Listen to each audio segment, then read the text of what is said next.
গ্রন্থপাঠ চ্যানেলে সকলকে জানাই স্বাগতম। এই অডিওটি মূলত ছাত্রছাত্রীদের জন্য।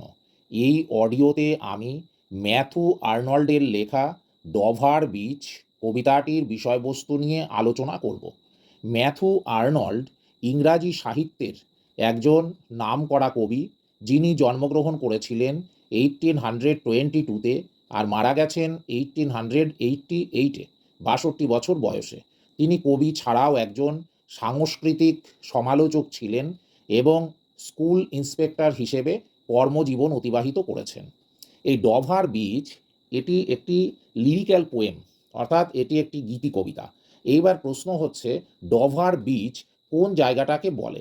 ডভার অ্যাকচুয়ালি একটা স্ট্রেট অর্থাৎ প্রণালী, অর্থাৎ দুটো সমুদ্রের মাঝখানে নদীর মতো যে অংশটা থাকে সেটাকে স্ট্রেট বা প্রণালী বলে। তাহলে ডভার হচ্ছে একটা স্ট্রেট বা ডভার হচ্ছে একটা প্রণালী, এবং এই ডভার স্ট্রেটের যে উপকূল ভাগ বা তট, সেটাকেই বলা হয়েছে ডভার বিচ। এবং ডভার বিচের একটা অংশ ইংল্যান্ডের দিকে আর অপর পার হচ্ছে ফ্রান্সের দিকে। ইংল্যান্ডের দিকে ডভার বিচের যে অংশটা রয়েছে, কবি ম্যাথু আর্নল্ড সেখানে 1851-এ হানিমুন করতে যান তার প্রথম স্ত্রীকে সঙ্গে নিয়ে। আমি এবার কবিতাটির বিষয়বস্তু নিয়ে আলোচনা করছি। কবি বলছেন, আজ রাতে সমুদ্র শান্ত, ঢেউয়ে আজ পূর্ণ জোয়ার, সমুদ্রের চরে সুন্দর জ্যোৎস্না ছড়িয়ে আছে, ফরাসি উপকূলে ঝলমল করছে আলো, তারপর মুছে যাচ্ছে। ইংল্যান্ডের সামুদ্রিক খাঁড়ি দাঁড়িয়ে আছে, যা ঝলমলে ও বিস্তৃত, দিগন্ত পর্যন্ত বিস্তৃত। হে আমার প্রিয়, এসো জানালায়, রাতের বাতাস বড়ই মধুর, বড়ই উপভোগ্য। দূরে যেখানে সমুদ্র স্পর্শ করেছে জ্যোৎস্না ধৌত স্থলভাগ অর্থাৎ দিগন্ত রেখাকে, সেখান থেকে উঠে আসছে এক শব্দ, শোনো।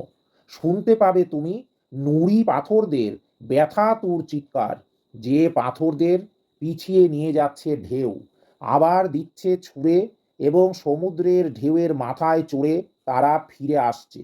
ঢেউ শুরু হচ্ছে, থামছে, আবার শুরু হচ্ছে, আর এক ঘূর্ণায়মান ধীর শব্দে সেই চিরন্তন বিষাদের সুর বহন করে আনছে।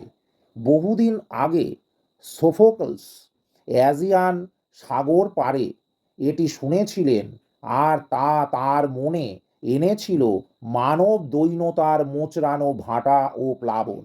এই শব্দে আমরাও খুঁজে পাই এক ভাবনা, সুদূর উত্তর সাগর থেকে যে শব্দ ভেসে আসে। বিশ্বাসের সমুদ্রও একদা ছিল পূর্ণ জোয়ারে, আর পৃথিবীর তট বরাবর তা উজ্জ্বল কোমর বন্ধনীর মতো ঘিরেছিল।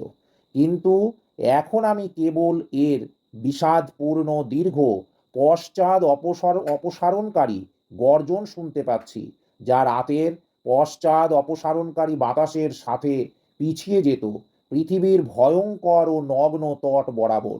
ওহ প্রিয়া আমার, এসো আমরা একে অপরের প্রতি থাকি একান্ত ঘনিষ্ঠ, কারণ যে পৃথিবীকে আমরা আমাদের সামনে এক স্বপ্নের দেশ, এত বৈচিত্র্যময়, এত সুন্দর, এত নিত্য নতুন রূপে দেখি, তাতে না আছে আনন্দ, না আছে ভালোবাসা, না আছে আলো, না আছে নিশ্চিন্ততা, না আছে শান্তি, না আছে যন্ত্রণার উপশম। আর এখানে এমন এক ঘনায়মান অন্ধকার আচ্ছন্ন প্রান্তে আমরা দাঁড়িয়ে, যেখানে দ্বিধাগ্রস্ত বিপদ সংকেত দ্বারা বিভাজিত হয়ে লড়ছি, সংগ্রাম করছি, সেখানে আজ অজ্ঞ সৈন্যদল রাত্রির অন্ধকারে পরস্পরের বিরুদ্ধে যুদ্ধ করছে। কবিতাটির বিষয়বস্তু এখানেই শেষ।